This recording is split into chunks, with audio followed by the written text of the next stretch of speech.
Hello, everyone. I'll just do a quick overview of the structure. I'm going to talk about Carney's new Bonjour à tous, je strategy. vais vous parler de la stratégie de marque Carney. Je vais évoquer deux concepts que je vais essayer d'expliquer assez simplement, les services écosystémiques et le capital naturel. J'évoquerai la stratégie en règle générale, pourquoi le Canada veut lancer cette stratégie, ce que cette stratégie annonce et ce en quoi elle va consister effectivement.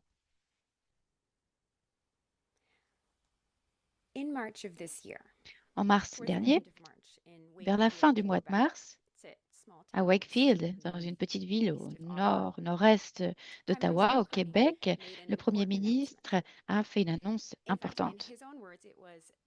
Il s'agissait, d'après lui, en réalité, de l'annonce environnementale la plus ambitieuse de l'histoire du Canada, avec 3,8 milliards de dollars canadiens à l'appui. Il a utilisé des termes peut-être inhabituels.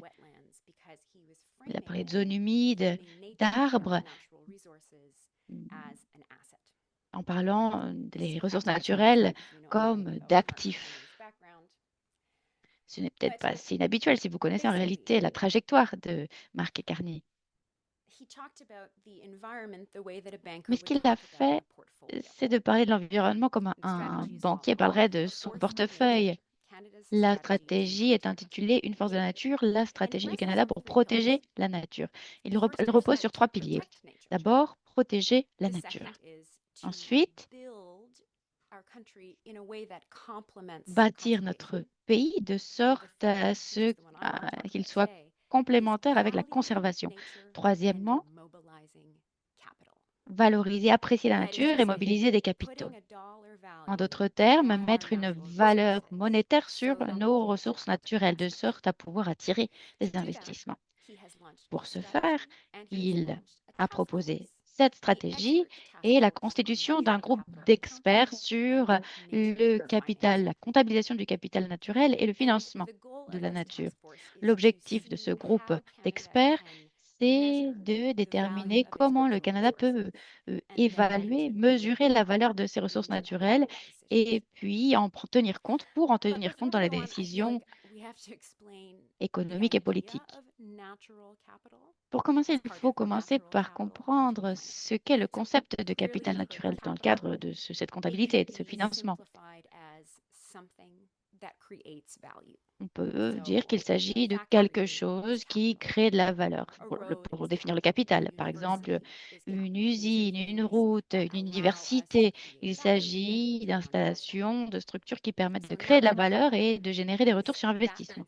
Donc, le capital naturel, c'est en cela que ça consiste, appliqué au monde naturel. Donc, une forêt, ce n'est pas seulement le bois qui la constitue pour être vendu et les minerais,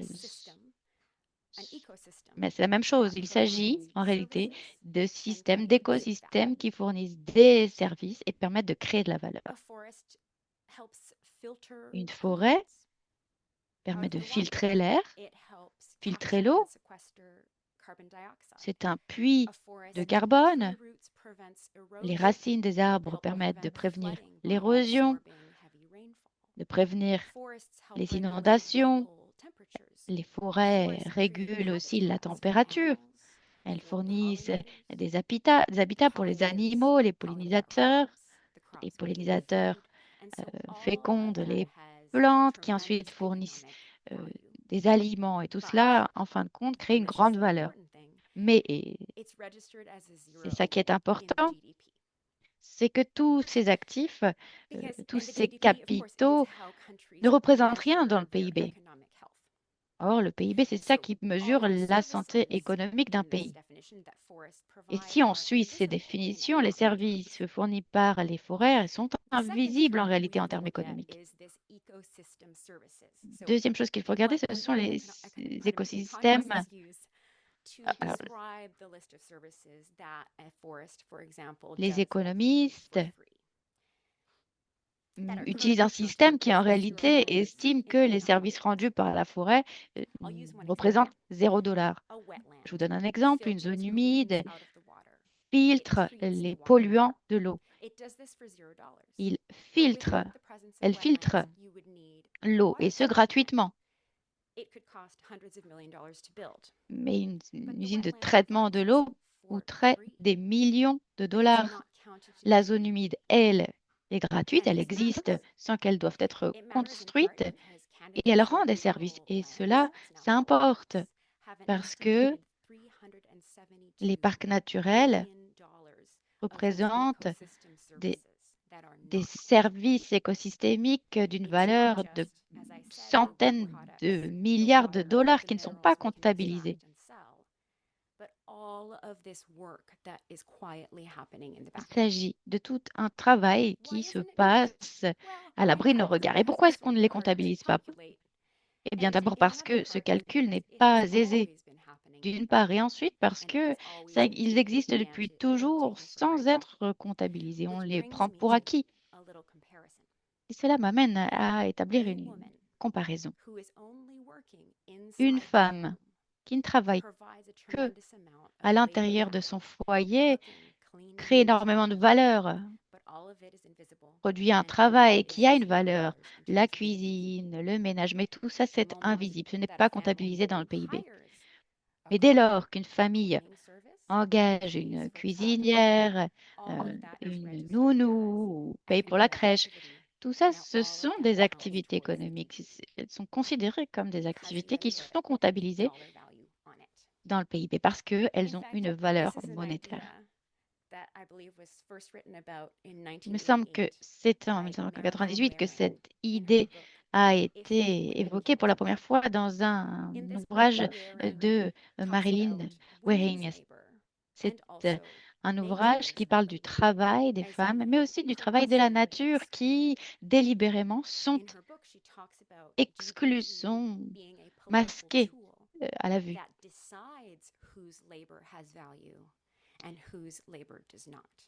Il y a des outils politiques qui décident de ce qui a de la valeur, de ce qui est comptabilisé ou non.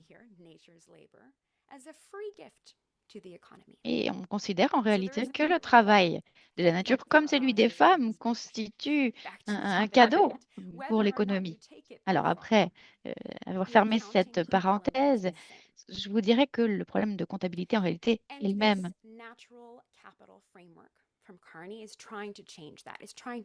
Ce qu'essaye de faire Mark Carney, c'est changer cette situation en rendant visible ce qui était auparavant invisible.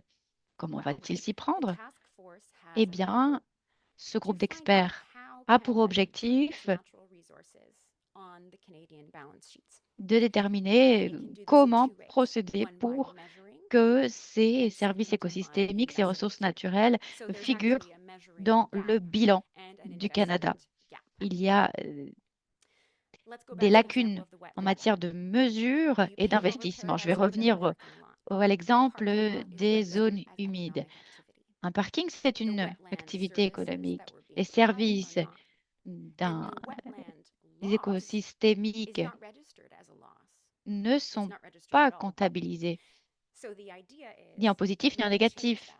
Et ce qu'il faudrait, ce serait changer cette situation pour que les pertes de zones économiques soient comptabilisées comme des pertes économiques. Et ça mènerait à la protection des ressources naturelles. Là, c'était pour la mesure, les lacunes de mesure. Maintenant, voyons les lacunes en matière d'investissement. La nature ne figure pas sur notre comptabilité et donc il n'y a pas de mécanisme créé pour pousser les entreprises à investir dans les ressources naturelles. Mais si la nature, la conservation avait une véritable valeur monétaire, alors elle constituerait un actif qui présente des retours sur investissement et pourrait attirer des investissements, non seulement du gouvernement, mais aussi du secteur privé, comme des fonds de pension.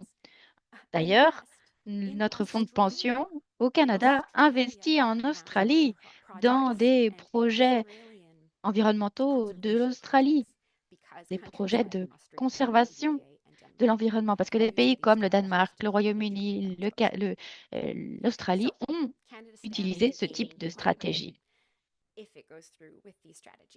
Cette stratégie aurait donc beaucoup apporté au Canada. Et le Canada a une grande richesse naturelle, a énormément de ressources naturelles. Nous avons plus de 20% de la forêt boréale du monde, grand- 30% des lacs. Nous avons l'une des lignes littorales les plus longues, les plus grands habitats naturels. Nous avons vraiment une immense richesse en matière de ressources naturelles. Sans parler des milliards de dollars de services écosystémiques fournis par les parcs naturels de notre pays, j'en ai parlé. Alors, rendre tout cela visible permettrait d'attirer les investissements. C'est ça l'objectif d'ailleurs de la stratégie. Une force de la nature, la stratégie du Canada pour protéger la nature. Je voudrais revenir sur l'expression protéger la nature. Est-ce que c'est ce que ferait cette stratégie? Quelques voix éminentes ne le pensent pas. Il y a un groupe de protection de l'environnement, le comité de la faune et la flore, estime que cette stratégie reprend en réalité la lutte contre le changement climatique et en fait un outil à l'appui d'une plus grande extraction des ressources. Et puis, il y a des chiffres qui vont aussi dans ce sens, dans le sens de ce scepticisme, parce que le dernier budget a coupé les fonds alloués aux pêcheries, à la préservation de l'environnement. Puis, il y a une deuxième critique qu'on peut adresser à cette stratégie d'une nature plus philosophique qui vient en particulier des groupes autochtones. Je vais vous donner l'exemple d'un groupe de réflexion de l'université TMU. Ils estiment qu'il y a ici des hypothèses coloniales selon lesquelles la nature est un actif, est un bien, et que les liens entre l'humanité et les ressources naturelles est un lien foncièrement transactionnel. Et bien entendu, un grand nombre de traditions autochtones reposent sur des idées diamétralement opposées. Ils ne se demandent pas ce que l'on peut tirer de la nature, mais ils considèrent plutôt que nous avons une responsabilité envers la nature. Je ne pourrais pas entrer dans les détails des projets d'extraction minière et autres qui entrent dans la stratégie de Mark Carney. Mais ce qu'on peut se demander, c'est est-ce que l'on peut vraiment puiser dans ce cadre proposé pour à la fois protéger la nature et attirer des investissements, sans pour autant accélérer le travail des secteurs qui peuvent détruire les ressources naturelles. Les entreprises disent qu'on peut. Les groupes autochtones rejettent les hypothèses sur lesquelles repose tout cela et les groupes de protection de l'environnement estiment que ce n'est pas possible.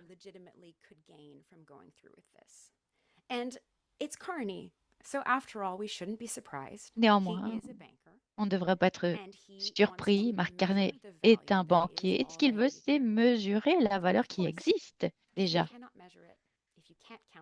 Si on ne peut pas la mesurer, la comptabiliser, alors cette valeur ne compte pas.